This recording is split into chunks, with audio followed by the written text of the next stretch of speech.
Vested Agents presents Real Estate Action Live. Yes. We're going to do something different. Multiple guests answering a single question.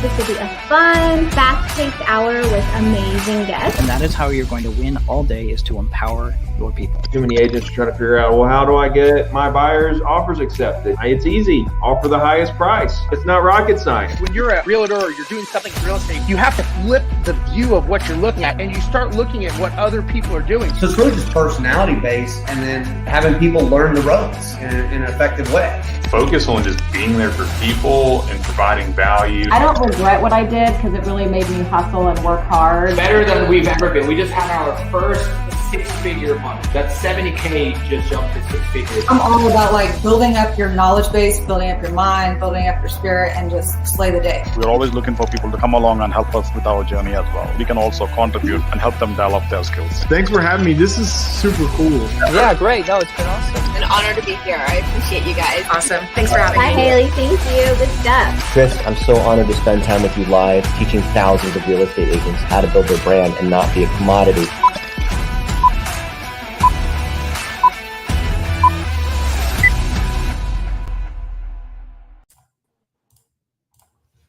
Welcome to another Real Estate Hacking Live, brought to you by Invested X, here with my esteemed colleague, Ben Deal.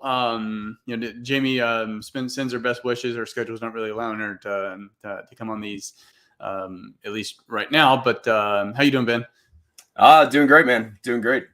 Well, we've got a really good topic. It's very relevant, and this format's very fast paced. So we're going to be talking about beating inflation with real estate. Or inflation's been hot. It's so far they have not been able to tame it, and that's had a huge impact on the real estate market. And if you're a property owner, it's had a huge impact on you as well. So let's bring up our first guest and start the show. Awesome. Yeah, excited to bring Evan Compean to the Real Estate Hacking Live today. Evan is an active real estate investor, private money lender, leads a boutique real estate team that did $45 million in volume last year. Recently started a second brokerage that focuses primarily on referrals nationwide. So welcome, Evan Compean, to Real Estate Hacking Live. Thank you, guys. I appreciate being here. Hey, what's going on, Evan? Since we've last talked, I think you've really upped your social game. Mega kudos on that. And I'm live on TikTok as well. So I know your TikTok videos, if you're not following Evan on TikTok, definitely do. But beyond that, inflation, real estate. Yeah. So you're a broker. You've got you're team leader, and you're also a real estate investor. So you've got a pretty deep perspective on real estate, how it impacts you just in a normal market, but in this high inflation market, there's some unique challenges. How are you using real estate to beat inflation? So the number one thing is, I would say that you don't want to sit on cash. I think a lot of people are sitting on cash because they're scared and they're waiting for that right time to buy. There's not a problem with waiting to buy. You don't want to sit on cash while you're doing that. So while I'm waiting, for instance, for certain opportunities, I'm investing that money, investing it in either buying notes, lending it out to other investors, making 10, 12, even 18% on some notes when they're second liens. So I'm actively lending, and I'm actively looking for opportunities because you do come across some opportunities now that are a lot more favorable than they were a few months ago. So doing a little bit of both, lending and then also looking for opportunities within real estate, but then also in the business as a whole. So just in the last couple of weeks, when we were chatting about this coming on the show, an opportunity to purchase a title company came up for me. So I'm actually working on that, on becoming a co-owner of a title company here in Houston and Dallas. So I'm looking for opportunities, jumping on them whenever they present themselves, regardless of how that opportunity looks. Nice. Congrats on the title company venture. Just so you mentioned a couple different ways that you're investing in real estate, both actively, so you're actually buying properties, but also passively, which is through notes and maybe even I don't know if I can't recall if you mentioned equity as well, but that too, yeah, that too. What do you have a preference, especially in this market? Like, would you, if you had to choose one of those options because of maybe limited resources, would you prefer to actually be the active owner, or would you prefer to be more of a passive equity partner, like a limited partner, or a hard money lender, or like a private money lender? I think it depends on just your overall capacity. Like me personally, I don't mind jumping into like equity participation agreements, being the hard money lender directly, being the second lien holder on something and not the first lien holder, because I'm comfortable assessing the deal overall. But if there's more limited resources, if you have 50,000, 100,000, then that's when you want to look maybe at buying notes instead, or you want to look at maybe just buying a rental property and maximizing that 100,000 and putting 20% down on maybe 2 properties or 3 properties, depending on what it is that you can get. I think you definitely want to spread it across a few different things. But if you don't have the bandwidth to really manage the tenants, then maybe just buying notes, buying a 50,000 or buying into a $50,000 note or $100,000 note that maybe pays you 8%, 9%, 10%. That can work out pretty well, because that's going to possibly beat or very likely beat the appreciation rate in real estate for the next 12 months, 18 months, maybe even 24 months. So you have that there to kind of gain from. So I would do that if there was more limited resources, but I would definitely also consider real estate if there was the right opportunity. And now there's even fractionalized investing that you can do in real estate too. If you only have $100, but let's say you have 1,000, 10,000, you don't necessarily have to buy a note or real estate. You can get into fractionalized investing. Yeah, Amazon's moving into that hot and heavy too. We'll see where they go with it, but it's definitely interesting. How do you see over the next, like, say 12 months? You mentioned a lot of people are holding cash. From the real estate investor circle, we've heard this doomsday scenario I've heard it for years, like probably over the last 4 years, like, oh, it's going to crash. And then COVID happened, like, oh, it's going to crash. And it did the exact opposite. And then now, where we've got the interest rates have more than doubled over the past few months, for 30-year mortgage, like it's going to crash. I keep hearing that. That has not happened. We are seeing a slowdown. That's on paper, but where are you actually seeing, or do you see just normalization? Are you seeing where there potentially could be crashes, or maybe even certain sub-market crashes? I think sub-markets, but only because they were extremely inflated to begin with. So it wasn't during COVID. You had certain markets, not necessarily Houston, and not even maybe necessarily Austin. Austin is very inflated, but other markets that really just peaked and inflated at a very fast rate, way outside any type of normal parameter. So like the Phoenix home that normally would have been 500,000 that was going for 8 within a 2-year period, something like that. Those types of markets, I can definitely see a crash in that, but only because it's somewhat normalizing, because you left the parameters of normal growth for a while. It's not like 2008, where even the run up there before 2008 wasn't like the run up during COVID. Now we don't have any of those dynamics that we had during the Great Recession with just the underlying mortgages and the adjustable rate, all of these other issues that really came to play and just really doomed the whole the whole housing market. So I don't see a housing crash coming up. I do see normalization. I do see, like you said, some submarkets crashing, but again, kind of quote unquote crashing. But I think most of the markets we're just going to come down a bit. I don't necessarily think most markets are going to see pre-COVID levels, but I do think we'll come down from those highs because they were very inflated. It wasn't a normal market, and quite honestly, we never should have ever had 2.5% interest rates. That's what really screwed us. We should have never had that, and that was just a bad thing that happened to our market.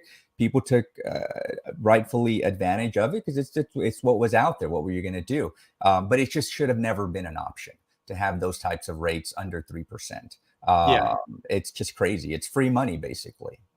Free money, and for those who got it, they're probably not selling anytime soon. No, they're not. Why, no. And why would they? Exactly. Well, I appreciate having you on, Evan. We should get together. Absolutely. Again soon. Yeah, absolutely. Thank you, Chris. Absolutely. Take care. All right, man. Thanks.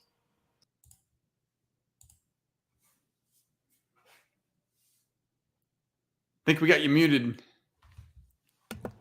There we go. Great stuff from Evan there. And excited to bring up our next guest. His name is Bronson Hill. Bronson is a real estate syndicator and general partner with over $200 million in multifamily assets. He's raised over $25 million for those assets and others. Bronson is passionate about helping others reduce their taxes while growing their wealth and income. Welcome, Bronson.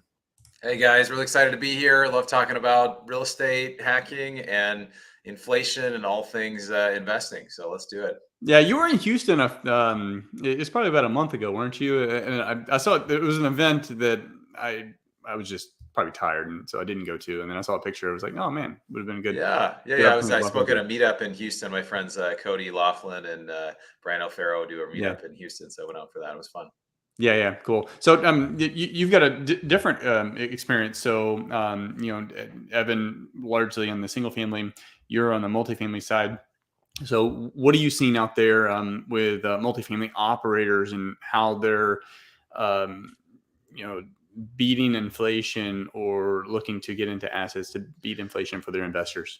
Right. So at Bronson Equity, our mission is to help busy professionals and business owners to grow their wealth through multifamily and alternative investing. We also help people reduce taxes, particularly people like real estate agents, potentially reduce their taxes to zero. So that's obviously a way you can win, is obviously by reducing taxes as well. But on the topic of inflation, we are seeing, really people it's really interesting. The investor sentiment has changed a bit just in general in real estate. And we're seeing it in single family, we're seeing it in multifamily. But I think it's an awesome time right now to get into multifamily, because if you look at the single family housing space, the interest rate going from a 3% to a 7% 30-year mortgage, that's a 41% increase in the payment for individuals to buy houses. So it's getting harder to buy houses, everybody knows. So where do these people go? If you have to live somewhere, typically people can't, qualify, or they don't want to buy a house right now. So we're seeing just, multifamily continuing to be super hot, particularly in areas where we're buying in, like Jacksonville, Florida. Rents have risen by 19% in the last 10 months. And that's just in the market. So we're seeing, being in assets that pay you to hold them, where rents are continuing to rise. And then there's some things that we try to do in those deals to try to create a margin of safety. If rates continue to rise, we feel like it's an awesome place to be. So there's been almost a who's going to blink first between owner operators and buyers and sellers with multifamily. We just exited a property that after 14 months, it was a 5-year plan. We got out in 14 months. It's purely tailwind with the markets, but I'll take it. Multifamily owners who were thinking of selling and didn't quite get into that window. Now the dynamics, they've changed. The winds have changed. How are those conversations going? That for at least the ones that you're a part of. When you're looking to buy new assets, how's the conversation going with the brokers and with the owners, the sellers?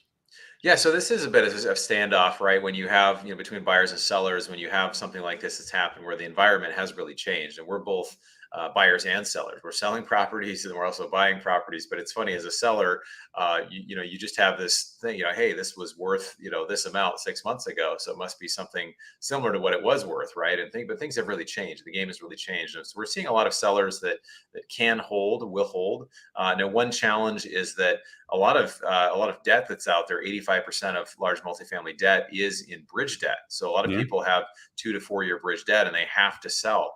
And so we're seeing that, if people have to sell, they've got to take less. And we're even having to take less on some stuff. But we've already made a lot of money because of this run up. So a lot of times what's happened, at least the last couple of deals we've done, is that, the word retrade is a bad word in the multifamily space. It means basically when you're getting ready to close or closer to close, you basically say, hey, we want to pay a little bit less. And so sometimes because of loans or other reasons, it makes sense to drop the price by $1 million or a couple $1 million at the end. And so sellers don't like to take that, but we're kind of accounting for that when we're getting ready to sell our properties as well, that a lot of times buyers will want to have a bit of a discount at the register. So we're seeing that.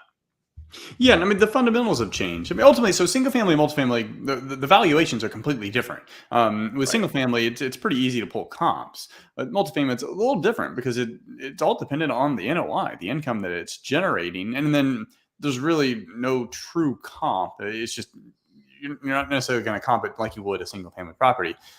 So although you're valuing it on the NOI, debt service is still very important. And when the cost of that debt has gone up quite a bit over the past few months, that affects the returns. And it's going to affect the returns that the investors want, for the buyers investors want, which therefore is going to affect their valuation, their offer, and sellers are going to have to that's where the gap has widened. But do you see that coming together a little bit more? Because there was a couple months where I was used to seeing like multiple deals come across my desk, and then it was just kind of like crickets. And then actually, as of the past week, I got 2 really good ones. Like I was like, these 2 actually look really good. So what are you seeing? No, it has changed. It's changed both from investor sentiment of people that are interested in investing in deals. It's changed the number of deals that are out there. It's getting harder to do deals because less people are willing to give you money to do deals. And then secondly, you're having to raise sometimes twice as much to be able to close on that deal because the loan to values have changed. So it's getting 4 times as hard to do deals. Now, I will say this, the type of deal you look at, and like you said, you had a couple of deals that looked really good. There are some great looking deals that are coming out. So if you're paying attention, if you're really looking, there's some awesome deals. Now, the things that I kind of stay away from right now, for me, for both large multifamily, is brand new Class A construction. The reason why is because, like where I live in Pasadena, California, rents are $4,200 for a 2-bedroom. If there's a recession, if we have some issues, people in Class A typically move down to Class B or C. So what we look for is like Warren Buffett talks about this, great investor. If you study his quotes, he says we look for a margin of safety. What that means is that if things don't go well, how are you doing? How are you managing things? And is there some sort of kind of fallback plan? So what we do is we always do value add kind of stuff. So the stuff we're looking at in Jacksonville, $1,000 current rent, Class C plus apartments. At the going rate, we put $6,000 into them. We see about $1,550 is the going rate for rent. So we have this big margin of safety that as long as we can do those renovations, Chris, we know we're going to be just fine, because we've added so much value. Because like you said, the value is not based on comps, it's based on income. So we can increase the income, even if interest rates go way up, or if we have some other issues, we know we're going to be in good shape because we've increased the value so much. Yeah. I mean, that's the benefit of value add. You're making your money when you buy. I mean, obviously you still have to do the work, but your basis is set in stone. What from the investors, the limited partners that you're working with, and the conversations that you're having, what are some of the concerns that you're hearing from their end? Because they're not operating; they're relying on you to operate good deals and provide a good return. So, what are some of the concerns that you're hearing from them to make sure that their money is going to be not just protected, but also be able to beat inflation? Yeah, I think a lot of people, the confused mind will just say to wait. And I think that's something I talk about. I have this ebook I wrote of how to use inflation to your advantage. This is my website, Bronson Equity. It's a free download. But it just talks about, how do you actually use this to your advantage? But a lot of investors, when they're confused or they don't know what to do, they'll just wait. And I think that by waiting the next 2 years, people can lose somewhere between 30 and 40% of their wealth just based on inflation being instead of 8%, more like 15+%. So there's a lot of loss there. So a lot of people are just concerned. There's something called the wealth effect, where if the stock market goes down by 30%, people all of a sudden feel a lot less wealthy. Or if housing prices that they own are starting to come down a little bit, they feel a little less wealthy. So it's not necessarily a conversation that I'm having, but I just think it's people's general overall feel. If my stock market portfolio is up, my house is worth more, my investments are worth more on paper, it makes me feel like I can put a bunch more money out there. A lot of investors have just said, well, things come down a little bit, I've got stuff invested, let me just kind of wait and see. So that's kind of a very common approach right now.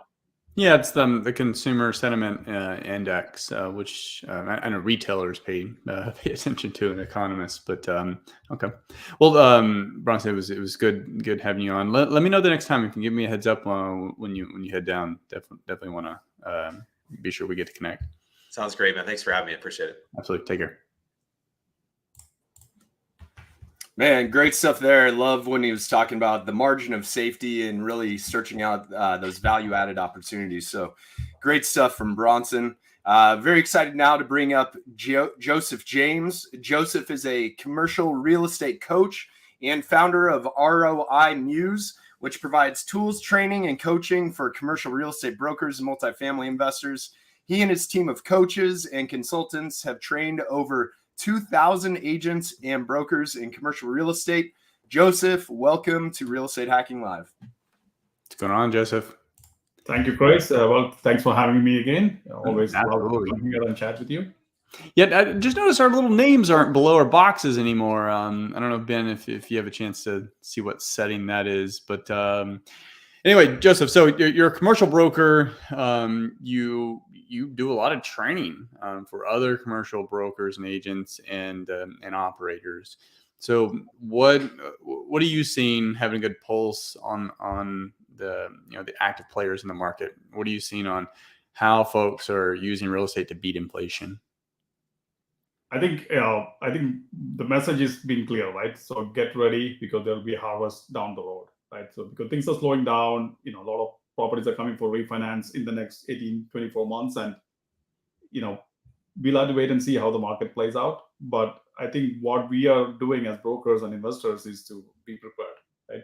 Cash is king, as we all know, and try to, get your funding sources aligned, right? So get your funding sources available so that, we can, go after those deals when they become available. I mean, I think pretty much everybody agrees that, there will be some opportunity in the next year, 2 year for, taking down some deals, but, lending will be tough, right? Financing is going to be hard. And yeah, you can't. It's funny how people say it's like so easy to get a loan, but then it's hard to get a deal. And then it's the opposite. And people are like, man, I just wish there were more deals. But typically, when there are more deals, it's harder to get the financing. People forget that. So you've got a little bit of a different take. I mean, everyone seems to be on the same page, as in opportunities are becoming more available just as the economy softens and the market softens. But so cash and king can also be a double-edged sword, where if you just sit out waiting for the next great crash, you're losing it to inflation. How do you balance that dichotomy? Well, I think, the way we are doing it is we're looking at big equity, right? So, we are actually investing. We actually have a property under contract right now. We're trying to close that in December, right? So it's a 400-unit property in Fort Worth. So we are active, and our investors are active. I know there is a little bit more challenge than compared to, 6 months ago, 12 months ago, but yeah. So it's being. Let me see if this helps. It's being actively patient. Like, you're out there in the trenches while also being really patient on deal selection and looking at the fundamentals, not necessarily jumping on everything. Is that? That's absolutely right. We are only looking at properties where there's a delta between the current rent and the current property rent of the market rents and the current rent of the property, right? So if there's no significant delta, we're not even going after them. That is our risk mitigation, right? Even if the market goes down, we know these properties, we can, there's enough room to value add. Yeah. There's enough room to increase the rents. So, and then, we'll hope for the best, right? Because we can't predict the future, but we know that we are more protected than, like your previous guest said, right? Class A assets, more risky because you're paying a premium, not much upside. And we know, already the rent growth is going to be slowing down compared to the previous years. So that's going to happen. I mean, they're not going to go up 20% year over year and forever. Yeah, and if you look at the inventory that's coming on, coming online, that is the scarier part for me, right? You can see Dallas Fort Worth, for example, 30,000 new units coming in, when the absorption rate was 11,000 last year, right? So you have more inventory coming in. That's going to definitely put some price pressure. That's one thing I've noticed with single residential construction has pulled back, but that's mostly been the single family side. Multifamily has been now it's still behind, but it's been catching up. COVID took a couple steps back there, but there's a lot of new planned and proposed. That is the number you have to keep an eye on. If you're active in the market, keep an eye on the inventory that's coming on board, what's under construction. And because the value add does give you insulation, because you've got a basis and you've got a gap that you can bridge, but it's still very much a concern to know the inventory of the market and the absorption rate, because everything collapses down. When Class A can't get their target rents, they'll drop it, and at some point, an extra $100 to go from a B to an A, I mean, you just do it. You do it and people move in together, right? People move in with their families, or, people get roommates or whatever to, that's what happens when the economy is down, right? Which is shrinking. So that's shrinking family units. And I read that in Brian Burke's book when he was talking about population's increasing, or everyone needs homes, but that's true. Everyone needs a home, but there can be fewer homes needed if people just decide to consolidate housing units. Because I read a stat recently where the new family unit starts were down. Meaning they're either staying there, they're not multiplying. I guess kids, I don't know, maybe the kids are just staying home or what, but I think the multifamily guys are looking at this as, okay, now my risk is lower because housing is got that much less affordable, right? Mm-hmm. So not many people are buying new homes, so there are more renters in the market, right? So even if there's some of the collapse or some of the people moving in phenomenon, you still have a lot more renters, But I think like I said, I don't have any crystal ball. I don't think anybody knows. We are all speculating what's going to happen. We've been hearing about this clash for a long time. Nothing has happened, So we hope this continues to grow, especially in the markets where the fundamentals are strong. Mm-hmm. So you're looking at fundamentals, you're looking at job growth, you're looking at population growth, you're looking at employment growth. Those are the fundamentals, right? So if the demand drivers are there, even if the market slows down a little bit, as we all know, market will come back roaring, right? It's only a matter of time. So you just have to play the game, take some chances, and and hope for the best. So risk by buying it right? We all heard this, right? You can buy in any market. You can buy in up market, you can buy in down market, and you can buy in side market, right? So this is more like a side market, in my mind, because it goes up market for a long time, right? So you can buy in any market if your product is, that based on what kind of product you're looking for, right? As investors, we're looking for the ones that we know there is less risk and we know there is more upside potential. So smart money. They're you mentioned cash before. Cash is king. So Invitation Homes, they're looking for a $1 billion, a $1 billion JV partner. So anyone out there who's got $1 billion, maybe give those guys a call. Blackstone. That's what I've been doing. I've been meeting with a lot of big equity guys, family offices, equity funds to just line up some funds for future deals, because we all know that that's where the money is going to come from, mostly from big equity. Correct, and especially if the stock market continues to be volatile, but private equity has had a huge rise over the last 10 years anyway, and it's they're expecting, I forget if it was like double or almost triple over the next few years, unless the SEC starts to throw some wrenches in that growth. But we'll see. Is there anything from a limited partner and passive investors that you're seeing, concerns that they're having, or maybe something they're looking for that's a little bit different than what they've been looking for over the last couple of years? No, I think the new investor, the first-time limited partners, they're all sitting on the side, right? They're waiting and see what's going to happen because they can't pull the trigger because this is their first deal, and that's very understandable, right? There's a lot of nervousness about the market and so forth. I think the people that are savvy investors, that they've gone through a few cycles, they know this is a long-term play. They know that you're not going to make a home run in every deal, but it's better than money sitting idle and losing value, right? So 8% inflation, your money is $100,000 sitting in the bank is what $93,000 in a year. So you're losing money.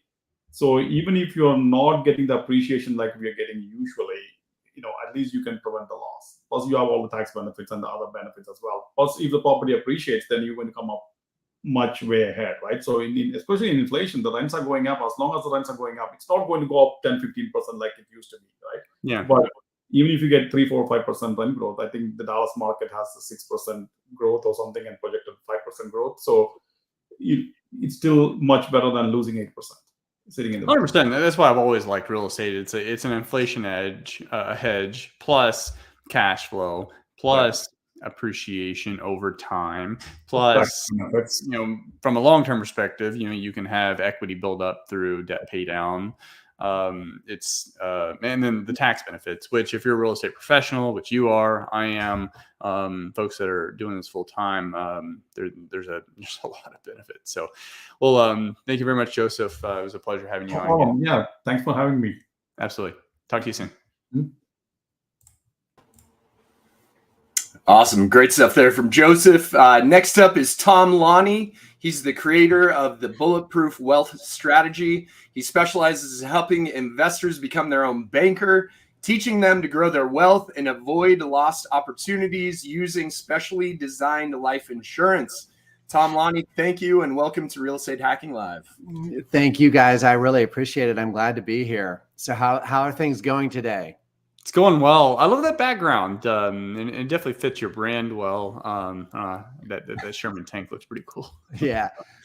I've come up with a new thing where I've tried to use an analogy where every part of my strategy relates to a different part of a tank. And I call it Tanknology 101. So it's kind of fun. It really There you go. Well, so yeah, you definitely have unique perspective, being, working very closely with the real estate investors and showing them how to make really, really nice returns using very unique strategies that I see the strategy that I see other people comment on it, like TikTok, for instance. And then I'll just go straight to the chat because the chat's all like, you can't do that. There's no way. That's not legal, blah, blah. But I was like, actually it is. It's just called this. Most people don't know about it. Can you share a little bit about what this strategy is and how folks are using it to beat inflation? Absolutely. So listen, I work with almost exclusively real estate investors, and they're a unique group of people because they generally want to control their money, right? If you're not involved in real estate, generally what's happening is that you're wanting somebody else to manage all of your money for you. And if you're involved in real estate, you're generally wanting to be a part of something that you're doing your own due diligence on and research on. So the big thing that I do is provide a place for money to sit while you're waiting on a deal to come along that is not just sitting there losing money to inflation. So the place that it is inside of a specially designed life insurance policy, and it is growing every year and compounding due to the fact that it's getting a dividend. And it's a great place for real estate investors specifically to leave money on the sideline waiting for that next great opportunity that they have versus a traditional bank. Does that make sense? Yeah, no, it definitely does. So when it comes to being, so you heard the last guest, he was talking about cash is king. The other side of the coin, there's inflation just, eroding cash too. So you definitely want it available for good opportunities, but you want to retain the buying power. So, you show investors how to essentially have your cake and eat it too, right? Yes. So the underlying principle that I'm teaching, it's not complicated, but the best way to describe it is interest rate arbitrage. That's what I'm really teaching people. So what you're doing is you're basically creating an asset that you can collateralize and utilize that with a lower interest rate than you're putting in your investment. So if you were, for example, paying 5% to a place for the use of capital, and you were earning 10%, your rate of return just went to 100% when you look at the numbers on how it works. Whereas if you just took your own capital that was sitting in a bank account and invested it into a deal, let's say $100,000 in, then you earned a 10% return. That is the maximum amount you would get, is the 10%. But if you have your place growing and compounding over here, and you're just paying a small percentage to use it and earning a larger percentage, then you can really dramatically increase your returns. And once the real estate investing community gets their head around this, they generally try to get as much money through this as they can to maximize their long-term returns. And what do you call that strategy again? So it's interest rate arbitrage, right? We're arbitraging interest rates. Just, this is what banks do exactly to make their money. So banks do not sit there and make money by paying a piddly little amount of interest when you deposit money. So if you deposited $100,000 with a bank and they paid you 0.25% interest, right? That is a terrible return. And banks don't make money by paying you 0.25% interest. They make money when somebody takes a loan from them and they're earning a higher return than they're paying you in interest. And they're just making the spread. They're arbitraging that money. So, yeah. And they're also using fractional lending to I guess 10x that. But yeah, they are doing that, Chris. But that's a whole nother conversation that most people, like, their head starts to blow off. But yeah, they're paying you the 0.25% while they can go out and earn 4%, 3% on a car loan, or 6, 7, 8% on real estate or business loans, and a whole host of other types of loans. Okay. So if they were paying 0.25% to you and charging 5.25%.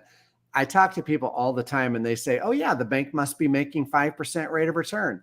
No, that's not it.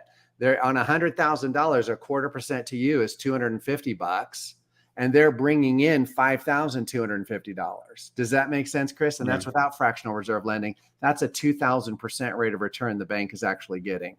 So this is the principle I teach people every day, is you've got to position your capital to where you can have liquidity or access to that capital when you need it, but you're not just letting it languish in a traditional bank account. Yeah, I have a feeling you'll have some people reaching out to you about this. So essentially it's a way that you can be your own bank and fund your own deals, and you can set it up in a way where you can do that almost in perpetuity, where you're constantly compounding return as opposed to setting it in stone because you paid cash. Totally. That's exactly it. I mean, one thing I was wanting to do on the show today is I was wanting to just define the difference between assets and liabilities.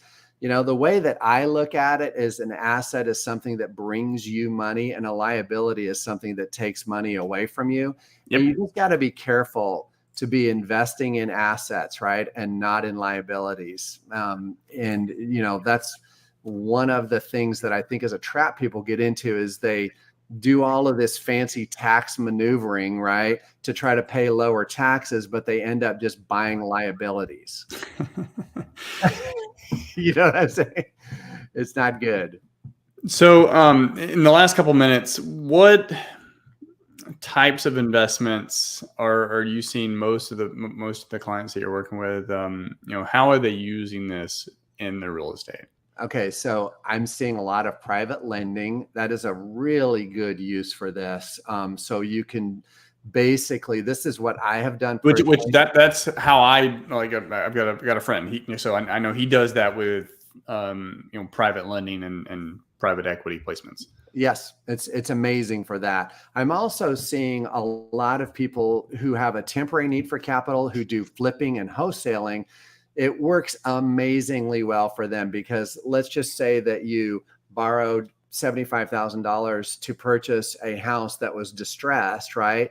Now you're not using your own money to buy that house. You're using the insurance company's money in this case, and then you're able to fix it up, sell it at a much higher ARV, after repair value, and then you're making the spread and your cost of capital was almost nothing. So I'm working with a lot of people who do flipping. I'm working with a lot of people who do private lending. And then I even have clients doing syndications and buy and holds and, self-storage, mobile home park investing, just really all asset classes in the real estate world. I have clients doing that. Love it. Love it. Well, it was a pleasure having you on, and it's been a while since we've been able to hang out. It's been way too long. It's been way too long. We'll make it happen again soon. So thank you very much. All right, thank you, Chris. I'll talk to you soon. Talk to you soon. All right, bye. Bye. What's going on, Ben? We got a next guest. Are they able to log on or? You're not muted, or you're muted, I think. There you go. Yeah, I reached out to both of them, and Okay. just they have not hopped on yet. So no worries. So what's I'm not sure how well versed you are in the last guest. What he was talking about. It's for a lot of folks, it's probably the very first time they've heard of something like that. This infinite banking, be your own bank, or as he calls it, the bulletproof wealth strategy. Have you heard much into that, or? I have. There's a gentleman I was at a conference at. It was 3 or 4 years ago. His name's Chris Noggle, and he's got a he leverages like these whole life policies. I don't know if that's the same thing that he was Tom was talking about, but yeah, it's really interesting just to understand that there are so many options and opportunities. If you're creative and you kind of look outside of the conventional channels of financing, deal finding, that's why real estate investing is so exciting and a great place to be, because it's all about being resourceful. And so how we can go and seek out like these experts that, we have on that join us here. And then also when you go out into the community and you take in information from people that we meet, people that we listen to on YouTube, and then more importantly, take that information and put it into action. So I think right now, the way that the market sits, it's super important just to evaluate, discern kind of where the options and opportunities are, and then really just find the solution to get the deals done. Yeah. Love it. Love it. All right. Let's bring up our next guest. There we go. There we go. All right. Welcome, Ariani. How are you? Welcome to Real Estate Hacking Live. Ariani is a medical professional. Arian. No. That's my fault. Arian. Arian. Sorry. She's a medical professional turned real estate investor. She co-owns over 2,000 units and has flipped and wholesaled more than 500 properties. She also educates others on building wealth through her YouTube channel, Ask Ariane. So welcome to Real Estate Hacking Live. Awesome. Well, thank you for having me, guys. Absolutely. Thanks for coming on. I know you've got a lot going on, and been thinking about y'all. So, I've loved watching your journey with real estate investing. You and your husband have been very successful in what y'all have done over the past few years, and how it's involved. So, from this point where you're at now, how are you? And you can tailor it two different ways. How are you personally, and then also the investors, like the passive investors you're working with? How are you using real estate to beat inflation? Right. Yeah. Like, as you guys know, inflation's crazy, but we also have all the financial market distress that's everywhere. So when I talk to just friends, family, and investors, everybody, like nobody really kind of knows what's happening, right? Like we're kind of in this, what do I do with my money, right? Because if I leave it in the bank, it's getting inflated. The inflation is just killing my purchasing power. But how do I actually pick what to invest in? Because I think we all know that at some point, some assets aren't going to make it, right? Like stocks obviously aren't doing very well right now. We've invested in some alternative assets like cryptocurrency. That's obviously not doing well right now. Really, the only thing that's doing well in our portfolio is our real estate portfolio. And that's but it's not all real estate portfolios, right? Like I think some people still think of real estate like the stock market, where I'm going to buy a house, I'm going to sell it in 5 years, and I'm going to make a lot of money on the sale. That has been prevalent over the last 2 to 5 years, right? Especially the last two, because if you bought anything in 2020, like you sold it for 20% or more in 2021. You could throw a dart and land on a good deal. Right. But I think that because that's what we've seen the last few years, people forgot what the fundamentals of real estate actually are. And that's why people are scared about this asset class, even though it's really the only one that's still kind of holding right now. Right? Yeah. I was talking with some of the best, some folks on TikTok, which, I mean, you've got a great, which I'm live streaming on TikTok. So follow Arian if you're not already. Like if you take Houston, for example, in 2008, like if that is a worst case scenario, at least it has been in our lifetime financially, prices didn't really fall. I know they did in some markets, but in Houston they didn't. They flatlined, and they flatlined for several years. And investors that bought during that time and still own today, like they've got a multi-million-dollar portfolio, and I know some of them. So it just goes back to the fundamentals. If you're just buying purely on appreciation, especially hyper appreciation, it's kind of you're putting yourself in a lot of risk. And are you having that conversation with flippers? So I know we were both in a flipping mastermind, and but mainly just normal investors. Because again, like I feel like the last few years, everyone kind of thought the money was in the appreciation. But we got to remember there's actually 4 ways to make money in real estate, in all investments, but some other investments don't have the 4 ways, right? So one is appreciation. The other is cash flow. So when we have a property, people pay rent, we pay all the expenses and the mortgage, and we have a little bit extra. So that's cash flow. Then there's tax benefits, which is a hidden way to make money, but that's why a lot of millionaires and really wealthy people have real estate, is because a lot of it is tax benefits. And then we also have the loan pay downs. So most of us buy real estate with a loan. Every year we cut off a chunk of that loan principal, and that increases our equity. So even in an environment like this, where you said maybe we're going to flatline for the next 2 years, some investors are thinking, oh, I don't want to invest in anything because we're just going to flatline. What's the point?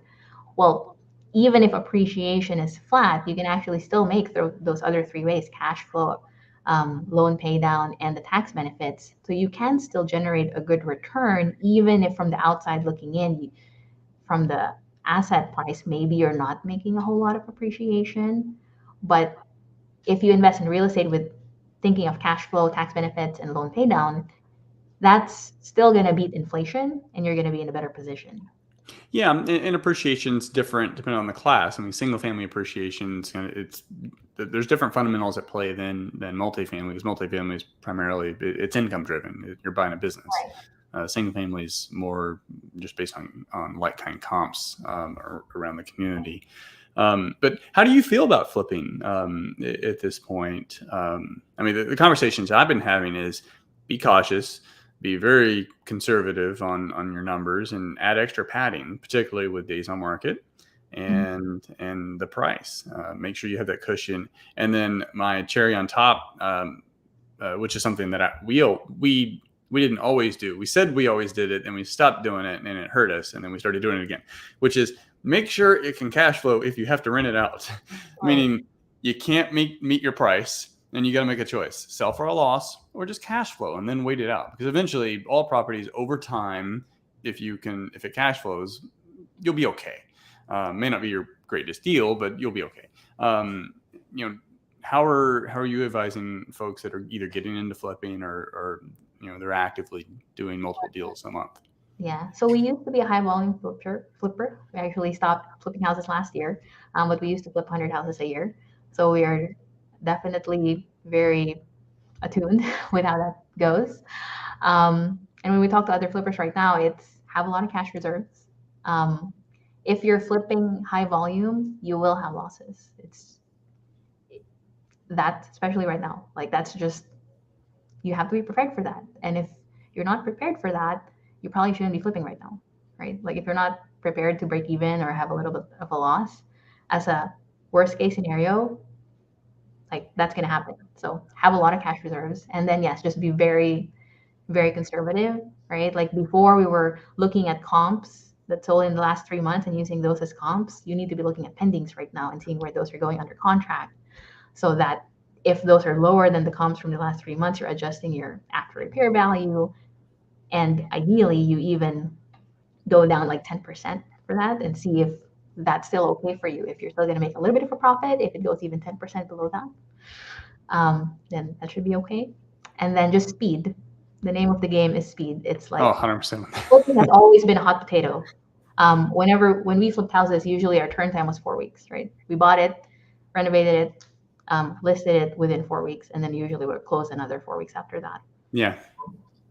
That is probably the maximum I would plan for. Yeah. You want to get in and out of these things very quickly. But yeah, that's the biggest risk really is just in that transition point. But once things stabilize, it just goes back to fundamentals. But 6-month comps right now, just say, okay, you can pull those, but set it aside.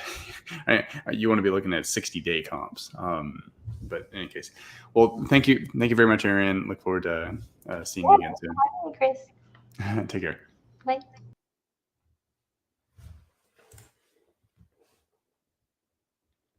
Mute. There you go. Yeah, and no, that was great. Always good to hear real estate's the only thing doing well in this market. So, excited to have on Zach Happenstall. He's the CEO and co-founder of Rise 48 Equity and Rise 48 Communities. Since 2019, he has purchased over $1.725 billion worth of real estate, including 6,300 units. Currently have $1.2 billion in assets under management, 150 employees, best-selling author, and welcome, Zach, to Real Estate Hacking Live. Yeah, no, thanks so much, Chris and Ben. Really appreciate you guys having me on here. Really Absolutely. I've been following you. We connected several months back. You've definitely had a pretty sharp rise, buying some nice properties, and you got unique perspective, especially on the multifamily side. So, I think you had an opportunity recently, and it was a high raise, and I was very curious. I was like, I wonder with this settlement, like how long is it going to take him to raise that?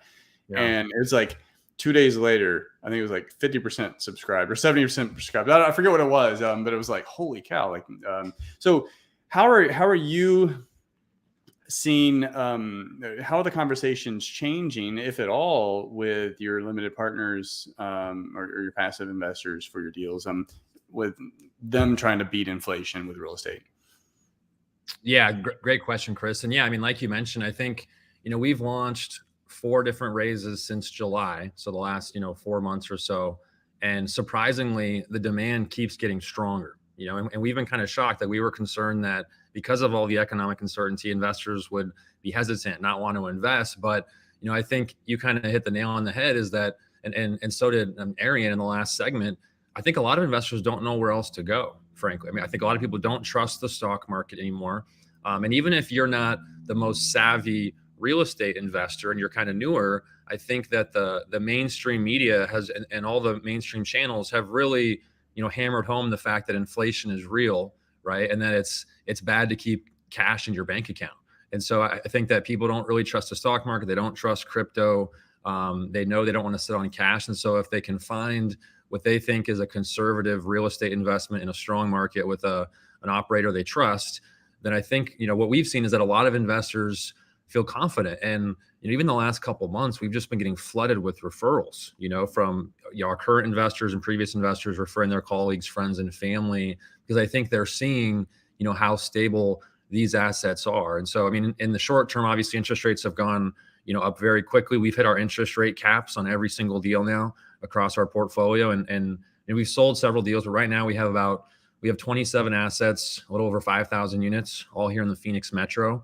And so, fundamentally, Chris, nothing has changed. Okay. So the population growth, the job growth is incredibly strong. We're having no issues hitting our pro forma rents. We have very strong leasing demand.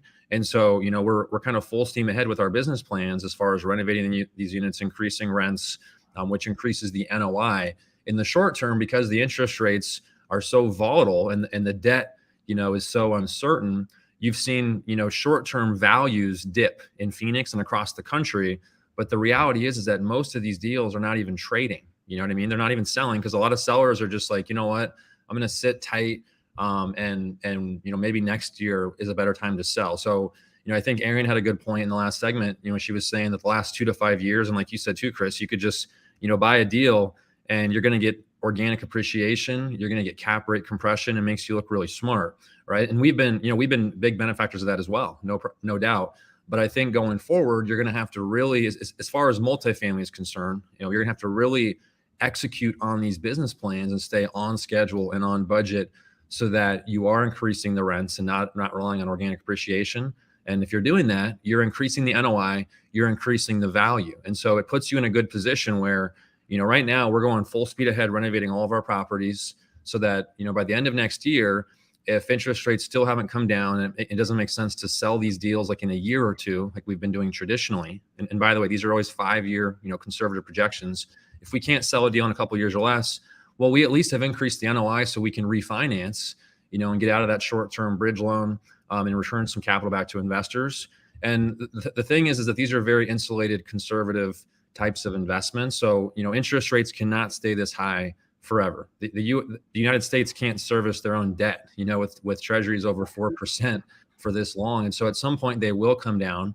And when they do, we feel like we're going to have, a strong portfolio with strong NOI. And that's going to, cause cap rates to compress. You can sell for large values. And so yeah, I think that it's a great way to hedge against inflation, just because, our rents keep going up. Values from an NOI perspective will go up. In the short term, the financial engineering of debt makes your short-term values dip, just because people can't afford to pay as much with more expensive debt, but those will come back down. Yeah, when there starts to be tremors in the market, it tends to be a flight to quality, and probably what you've seen is being able to demonstrate performance over the past few years, and what you've done. You've demonstrated that with your own investors, which it's had a trickle down effect within their networks, and is definitely helping. That also goes with the property itself. More, maybe not necessarily Class A, but in certain, you definitely I think the last one or the last couple have been Class A. So there can be opportunities there, but it's just quality operators, quality assets. And that's what I'm looking for as a fund manager. It's not that I couldn't, and there's no circumstance I couldn't work with a newer, and I say newer, past few years, gotten into the business, syndicator. But really, we'd prefer to work with folks that have operational experience. Back to that flight to quality. Has the conversation changed at all? So even though some of the, you've had no problem raising, have you had different questions come up from some of the investors that you haven't really had to address as often in the past few years? Yeah, no, absolutely. Investors definitely want to know what's going on. So, a few months ago, we made a point and an emphasis, and we've always had pretty, and I don't do this, my partner Bikram and his team does this, our financial reporting, but we've always had pretty, comprehensive, detailed monthly investor reports. Well, we've stepped that up to even higher level and made those reports even more robust, where we're showing investors, here's the operational cash reserves that we have at the property. Here's our interest rate cap. We've run comprehensive stress tests on every deal, assuming that for the next 36 months, the interest rate at every asset goes to the maximum cap. Okay. And so it's as high as it can possibly be. And then we shave down NOI assumptions significantly, even from what it was in our original model, which was already stress tested, because we wanted to see, hey, are we ever going to get to the point where we have to do a cash call with these high interest rates? And we found that we're not going to have to do a cash call on any deal, even get close to that. And we want to tell investors and show them, hey, interest rates have gone up. We've hit the cap. We have operational reserves in place. So we've prepared for this as part of our initial stress test before we even bought the deal. And the plan is to continue to renovate the units. And so, our model, Chris, has always been that in our 5-year model with our stress test, since we started the company, we assume we're going to buy a deal. There's immediately going to be some type of economic downturn or recession where organic rent growth is going to dip, vacancy is going to increase. We're going to hold through the recession, execute the plan by renovating 100% of the units, and then sell in year 5 to achieve the returns we're projecting to investors. That's always been the model. The last few years, in reality, what we've been doing is we'll blow through like 30 to 50% of the interiors in like 9 to 12 months. then we hit the brakes on renovations and we stop early on purpose so that we have classic units or meat on the bone for the buyer, so that we can, prove out the concept, leave upside for them, sell the deal at a lower cap rate, and open up our buyer pool to more value add buyers. Well, now I can tell you the last few months, we've shifted our strategy back to what the original model is, because what's happened in Phoenix and across the country is that organic rent growth is normalizing and it's decelerating, after that crazy post-COVID surge we had. And when you have supply chain increases, logistically, it's very difficult for a lot of our competition in this market to actually execute on these renovations, because in our space, we're in like the $30 to $150 million space. So most of our competition are like institutional equity, private equity, hedge funds, life insurance companies, and most of them are out of state. They're using third-party management, and they just can't simply execute on logistics of renovating all these units.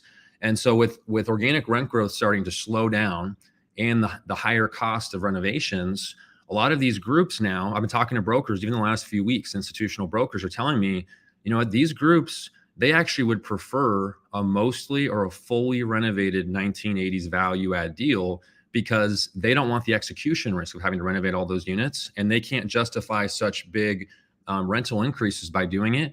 They can't get the yield on cost. Okay. Yeah. Fortunately for us, we've been able to build out a very concentrated model here where we've got, property management in-house, construction management in-house. We control our supply chain. We buy all the materials. So we're renovating 70 to 100 units a month, same materials, same scope, same crews. And it's kind of a blueprint we can crank through. So my point is, Chris, that we now, there's a couple of deals that we bought last summer that we had stopped renovating because we had hit like 30 to 50%, leave meat on the bone, get them positioned to sell this year. Well, now interest rates go up. We're now firing back up the renovations with the goal of getting to like 80 to 100%, so that at least at the very worst, by the end of next year, we've increased the NOI significantly so we can qualify for a big refi, into like a 10-year Freddie Mac loan and take out the first lender, and then, potentially return some capital back to investors if we can't sell. So that's kind of how we've adjusted, where we originally modeled the deals this way as part of our downside protection. We haven't had to do it the last few years, but I think that going forward, you're going to have to see operators across the country are going to separate themselves. And in order to perform, you will have to execute on these business plans. Yeah. I mean, you've modeled, you've put the risk mitigation in the model, and then you've also provided the transparency, and then you also have the operational performance. And especially, I love, so from single family flips, like Arian was saying, it's like, boom, you need to get in and out. Don't diddle dolly on this thing, because you never know what's going to happen. And then beyond that, there's still operational cost every single day that cost you. And it's a concern that I have for some operators that maybe they didn't quite perform as quickly as they should, and now their bridge is coming up in the next 6-12 months.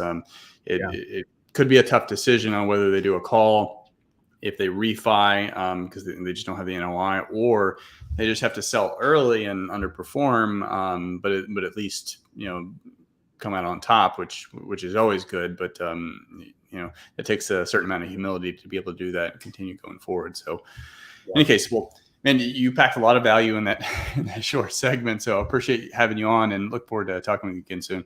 Yeah. Thanks so much, Chris. Appreciate it. Absolutely. Thanks. Take care. Bye. All right. It was a value pack show. Man, that was great. Yeah. I think it was exciting just to hear Zach say, I think 4 raises since July. It seems to be a little unique for that situation, right? Yeah, and there have been deals. The overall deal flow throughout the summer, it slowed down, but he's definitely been pretty busy. So I don't think it slowed him down. Maybe market wise, but he seems to be finding some good deals and putting money towards them. So it's awesome. Well, all right, folks. Appreciate leaving your comments, letting us know what you thought about the show. If you want to hang out with us live, we'll be in. So if you're in Houston, we'll we got an event called Real Talk, where we're going to be talking about the secrets to raising private money. So you can learn more about that at investedagents.com/real talk, and it will be live streamed on YouTube. If you're not in Houston, so still RSVP, but if you're in person, we'd love to shake your hand and meet you. Definitely come on out. thanks Ben for helping run the show. Yeah, absolutely. And I know some people are asking just who exactly we had on today. I know we'll get the information out in terms of the names and everyone that spoke with us today. So we'll get that to you. Yeah, if you're on the newsletter, so investedx.com. So just go to the website investedx.com. You can sign up for the newsletter. I'll have the replay in there when we send out the next newsletter. So get on that, and then plus you'll see all the other events that we're doing, and then other good content. So yeah, subscribe. All right, thank y'all.